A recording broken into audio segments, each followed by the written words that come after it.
Hi, Olga. How are you? Hi, Lina, I'm good. Thank you for inviting me. Thanks for taking time. I really appreciate. So yeah, just to maybe for our audience to give a bit of background about you, can you just tell about yourself and maybe about your first startup project?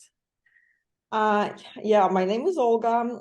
Originally, I'm from Russia, from Siberia, and actually, my first 20 years I spent there. Then I traveled a lot around the globe, studied in St. Petersburg, in Europe, was in China and in the US for studies, and then at some point ended up doing startups. I actually have very I would say corporate education. So I've never thought of, doing any business or startup in my life when I was studying. But ended up doing my first venture right after the master's degree, and that was in food tech. That was a meal kit delivery company, and I spent 7 years there being a CEO and co-founder, and that was my first startup experience. Yeah, that's the story. Okay. So why did you switch from why did you choose this path? Because you said that your education was more like corporate oriented.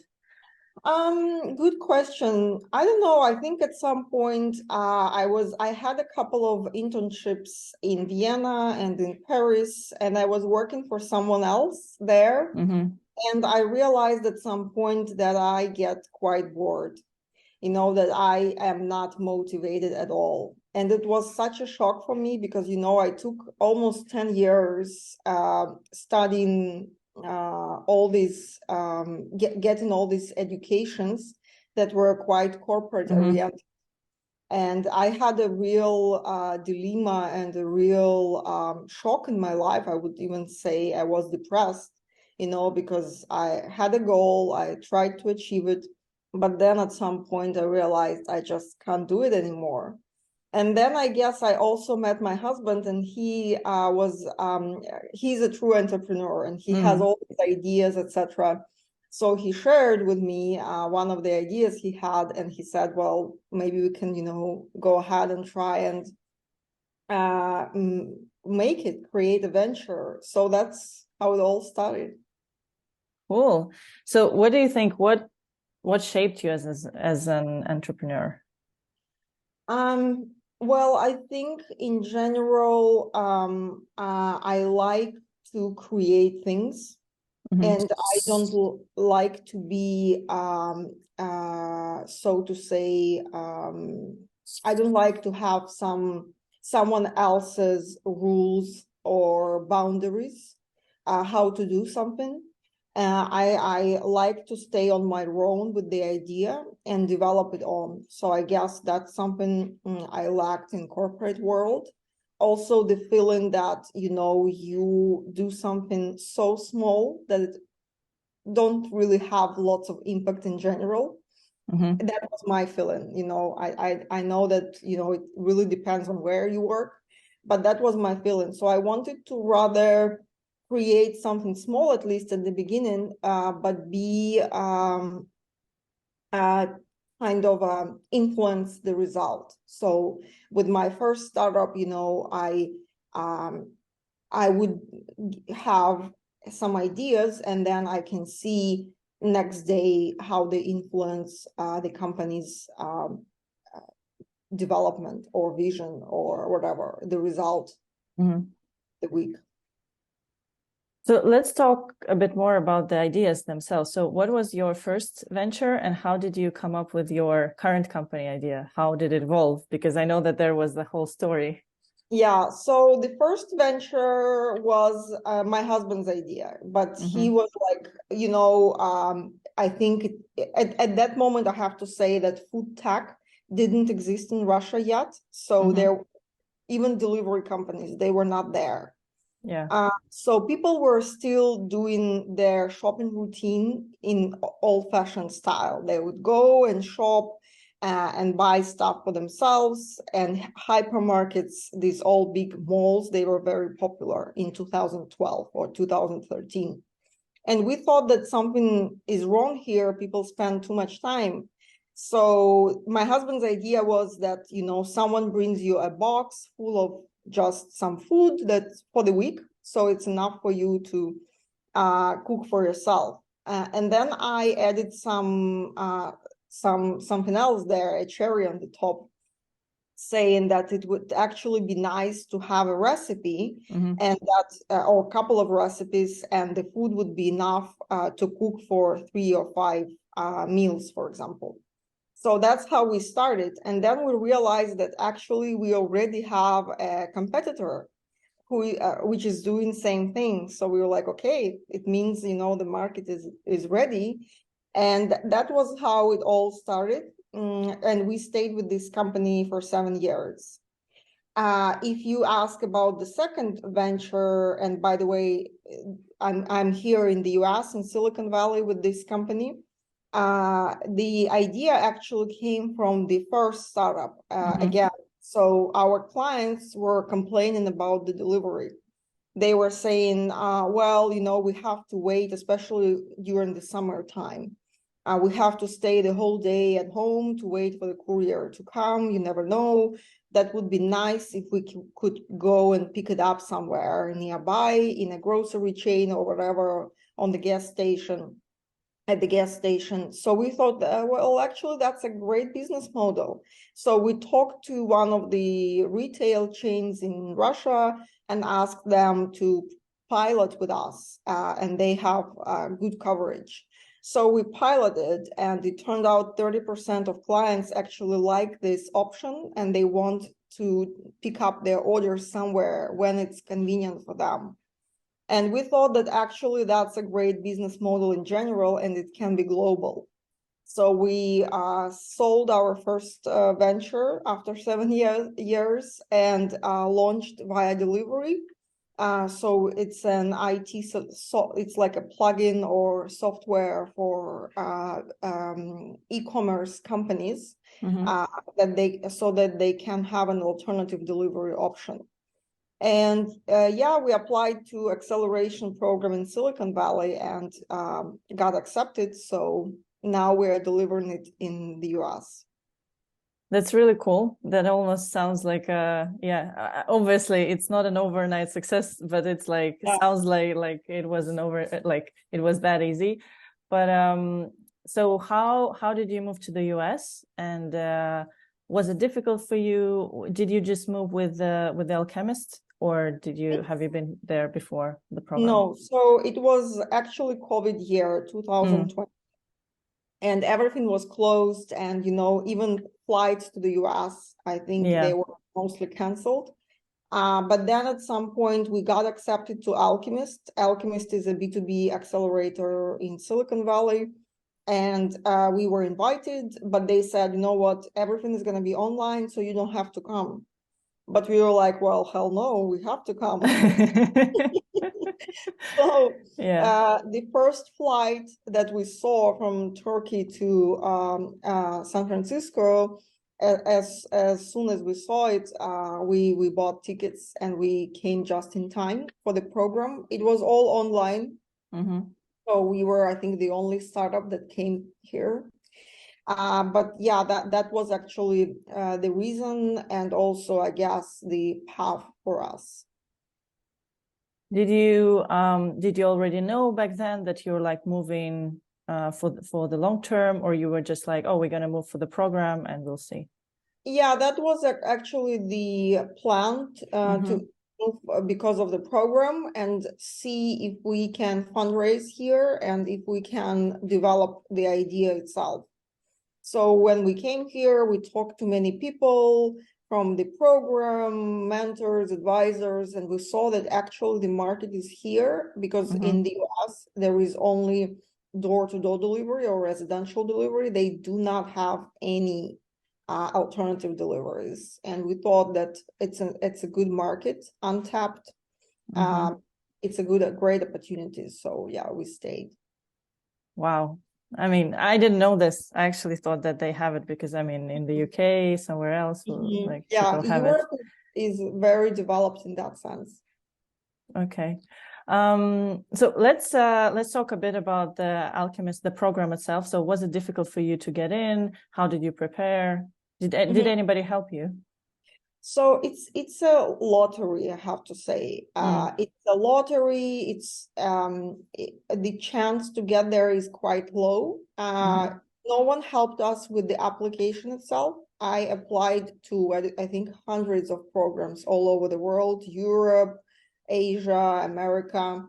And the only thing that might help with Alchemist, we had an angel investor who had whose previous startup was an Alchemist. So we used his email as kind of like reference, you know. So that's, I think that helped us to get to the interview. That I think so. Yeah, but in general, yeah, it was just, you know, a chance to get. Yeah, I mean, interview, but then you have to perform at the interview. So well done. Well done. Yes. Basically, my question is, how did Alchemist help you as a company, like as a team, and how did it help your company? Like, how long is the program and how much did you develop in that time? The program is 6 months. It's only 1 day per week when you have to be there. You don't even have to. I mean, there are lectures, but you don't have, you can, you know, they are recorded. But there are also one-to-one meetings with potential investors, etc. So the program is 6 months.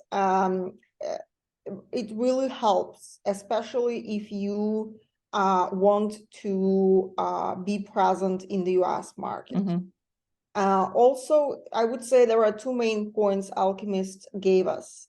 It explained us advisory board terms. When you get, don't mix it with board of directors. These are just advisors who help you develop. They are from the industry. They are experts and they help you kind of with advice. So one of them became our chief operating officer in the US. Nice. A guy with 20 years experience as vice president of Bed Bath & Beyond. It's a huge retail company in the US. So he has lots of experience, and he was our advisor at the beginning. So the advisors really helped us. And second point is Demo Day. Demo Day helped us to fundraise. So I would say really it's a great opportunity. Nice. Okay. What were the challenges in the early days? Like, especially as soon as you moved to the US, what were the biggest challenges with the US market? Well, first of all, we already launched our company in Russia at that point, and the business model was that we use retailers' logistics network. So basically, in Russia, we when a shopper shops online and chooses a pickup location in some great grocery chain, we send their packages directly to the logistics of this grocery chain. And that really helps to cut costs.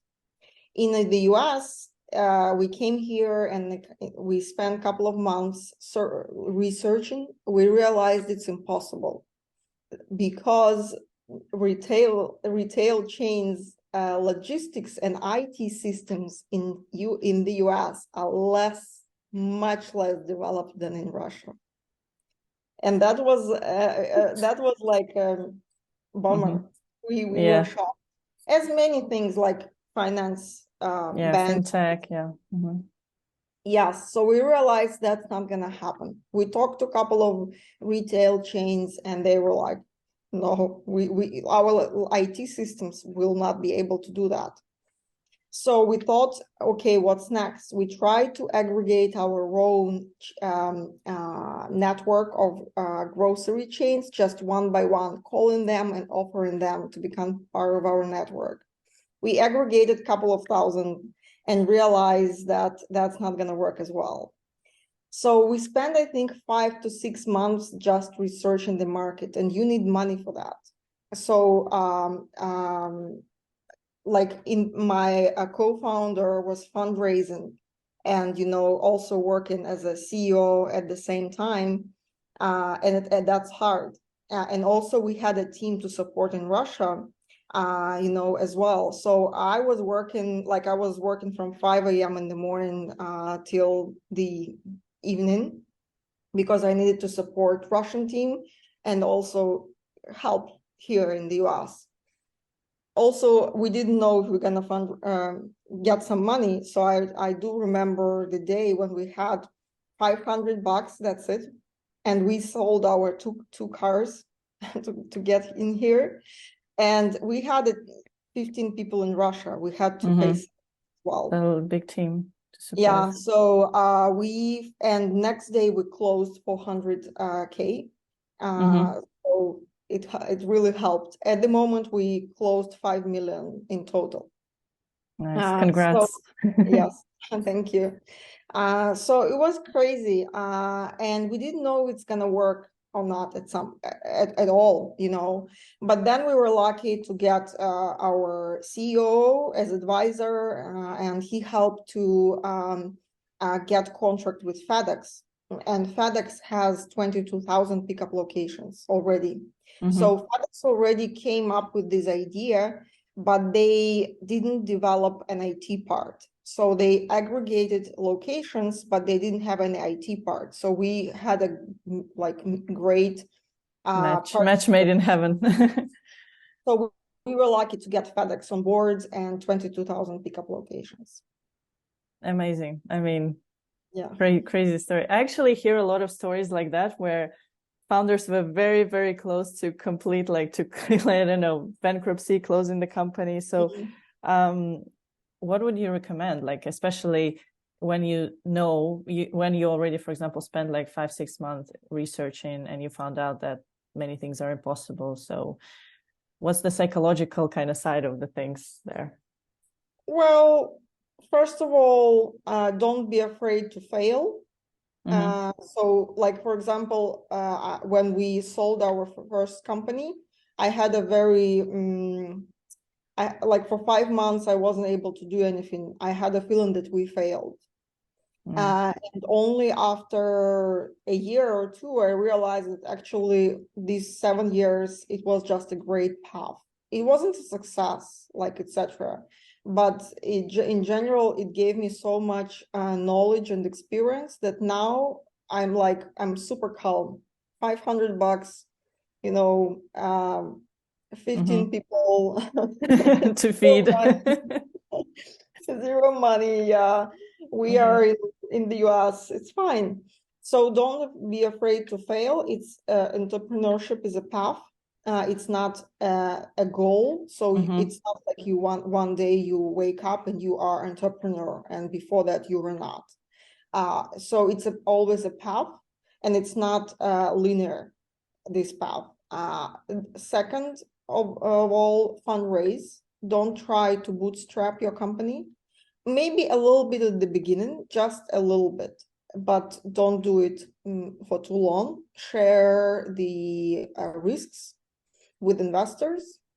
And third thing, be lean. By lean, I mean do customer developments. Customer development talks, deep interviews with clients. Try to build minimum viable product that is very cheap and test your hypothesis so that you can get clients on board and revenue, and your evaluation will be high enough so you can fundraise. So be lean.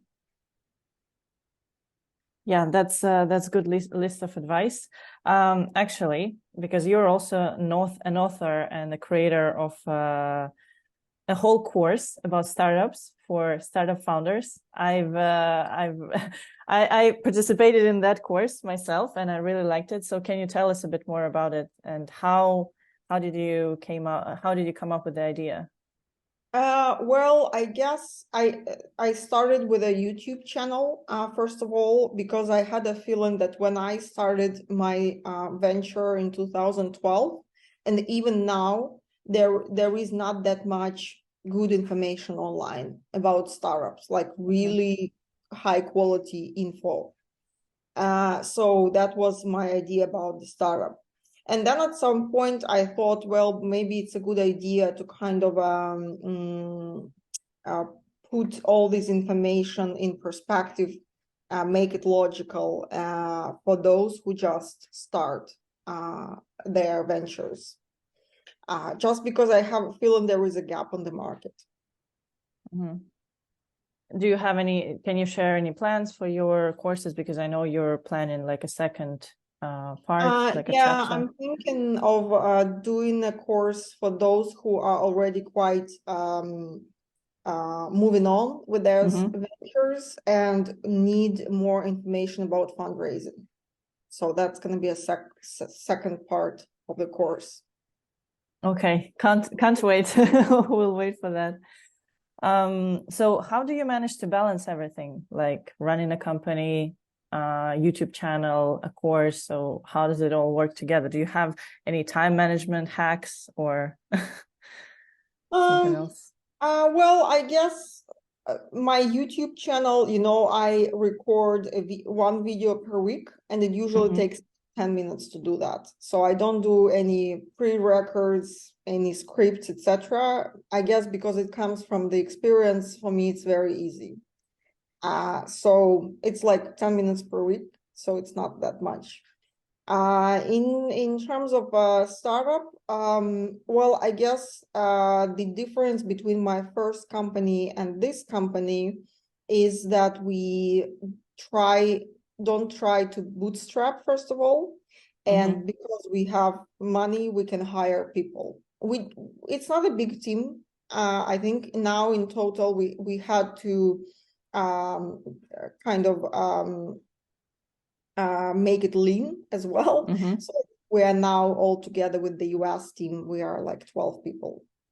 But we still can delegate. And that's a great point when you do business. So I would say there are 3 mistakes we've made with my first startup. It's bootstrapping, not being able to hire and delegate, doing lots of operations, and third thing, not having a mentorship. So I guess like regarding the mentors, did you get your mentors through Accelerator mostly or somewhere else? No, actually, we were just doing cold emailing via LinkedIn. So Alchemist kind of told us that it's okay to look for advisors and offer them a very small percentage of your company, like 0.01% for advising, and that really works. So you just do cold outreach to people that you think have experience and skills that you need, and you ask them to join. Oh, I mean, great advice. Yeah, that's a great advice. One more question. Do you think right now is a good time to start a company? Oh yeah, it's always a good time to start a company, especially during downturns. There are always gaps on the market. Like there are lots of industries that try to cut costs, and they need startups and new products and services that will help them, like automation, AI, etc. It's all hot. Yeah, it can't be more true right now. Okay, so I have my last question. I would say to sum up everything that you've been through with all your startups and ventures, what are the key maybe pieces of advice that you could give to aspiring startup founders? As I've said, don't be afraid to fail. It's better to do many pivots and many companies. In the US, they say 2 fails, like 1 exit. So they really appreciate founders that failed, especially investors, because they failed on the account of other investors. So someone already spent money, so these people could fail, and they've made all the fails possible, so now they will succeed. So don't be afraid to fail. It's absolutely fine, and it's an experience. Entrepreneurship is not a linear path. It's always ups and downs. Don't bootstrap too much. Raise money. Actually, the job of a CEO, 70% of his or her time is fundraising. So that's a full-time job. Yeah. Yeah. Well, thank you very much. It's been a pleasure and a lot of very, very useful insights. Thank you so much, and all the best. And we're waiting for your second part of your course. Cool. Thank you. Bye. Bye-bye.